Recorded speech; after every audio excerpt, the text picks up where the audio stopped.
Malam itu hujan deras mengguyur desa Rawamayang, petir menyambar bersaut-sautan, dan angin malam menghempas pepohonan dengan suara mencekam. Raka, seorang mahasiswa antropologi, baru tiba dari Jakarta setelah menerima kabar dari sepupunya, Dina, bahwa nenek mereka, Mak Yati, meninggal dunia secara mendadak. Namun ada yang aneh. Dina mengatakan pemakaman akan dilakukan malam itu juga. Tidak seperti adat setempat yang biasanya menunggu sampai pagi. Bahkan yang lebih mengejutkan, jenazah dibungkus kain kafan berwarna hitam, bukan putih. Kenapa kafannya hitam? Tanya Raka begitu tiba di rumah panggung tua Mak Yati. Dina menatapnya dengan wajah pucat. Itu permintaan Mak Yati sendiri, wasiat terakhirnya. Dan katanya, jangan dibuka sampai tanah pertama ditimbun. Raka merasa ada yang janggal. Ia tahu Mak Yati adalah dukun tua yang disegani. Tapi sejak bertahun-tahun terakhir, ia menghilang dari dunia pengobatan dan memilih hidup menyendiri. Beberapa warga bahkan menganggapnya punya perjanjian dengan makhluk halus. Dan malam itu, semuanya dimulai. Kain yang berbisik jenazah Mak Yati diletakkan di ruang tengah. Lampu minyak menyala temaram, menciptakan bayangan aneh di dinding-dinding kayu. Hujan belum reda. Raka mendekat untuk mengaji.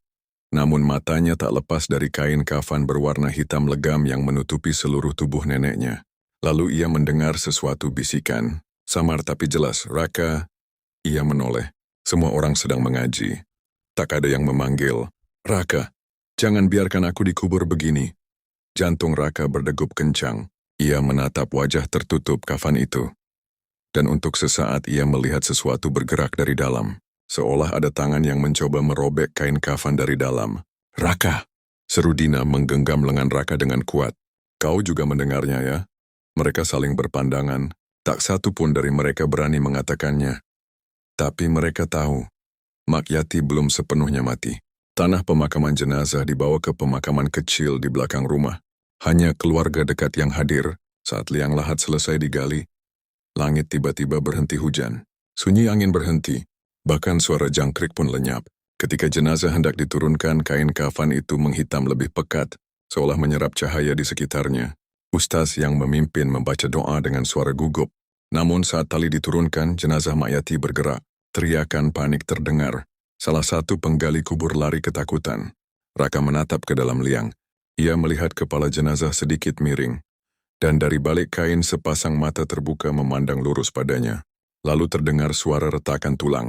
Tubuh dalam kain kafan mulai menggeliat seperti ular, membentuk posisi yang tak manusiawi. Buka kafan itu. Tiba-tiba seseorang berteriak dari kejauhan. Sosok lelaki tua berjubah putih muncul dari balik kabut. Itu bukan jenazah, itu penjelmaan dendam. Rahasia hitam lelaki itu memperkenalkan diri sebagai Kiai Masruhin, sahabat lama Mak Yati, yang membawa kotak kecil dari kayu cendana, penuh dengan rajah dan ayat-ayat kuno. Mak Yati menyimpan rahasia yang harus diselesaikan malam ini, katanya. Dina gemetar. Apa maksudnya? Kiai Masruhin membuka kotak itu. Di dalamnya terdapat sehelai foto tua, menunjukkan seorang wanita muda bersama bayi kecil. Tapi bayi itu memiliki mata merah. Itu anak Mak Yati. Hasil hubungan dengan makhluk gaib, ia tak pernah mati. Hanya dikurung dalam tubuhnya sendiri.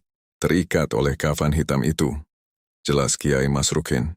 Lalu apa yang harus kita lakukan? Tanya Raka. Salah satu dari darah keturunannya harus masuk ke dalam kubur. Harus menghadapi makhluk itu.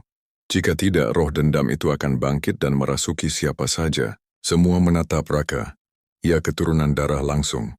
Dan malam itu ia masuk ke dalam liang lahat. Di balik kafan gelap dingin, bau tanah dan anyir darah tercium tajam.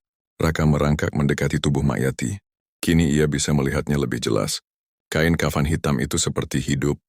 Berdenyut, bergerak, bahkan menempel pada tubuh seperti kulit kedua. Ia meraih pisau kecil pemberian Kiai Masruhin dan mengiris bagian dada kafan. Jeritan melengking terdengar dari dalam bumi.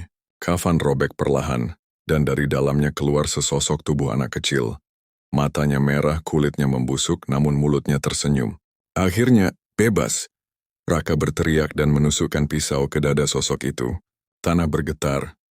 Suara gemuruh terdengar dari segala arah. Kabut tebal menelan sekeliling liang. Dunia seakan runtuh. Dan tiba-tiba semuanya gelap.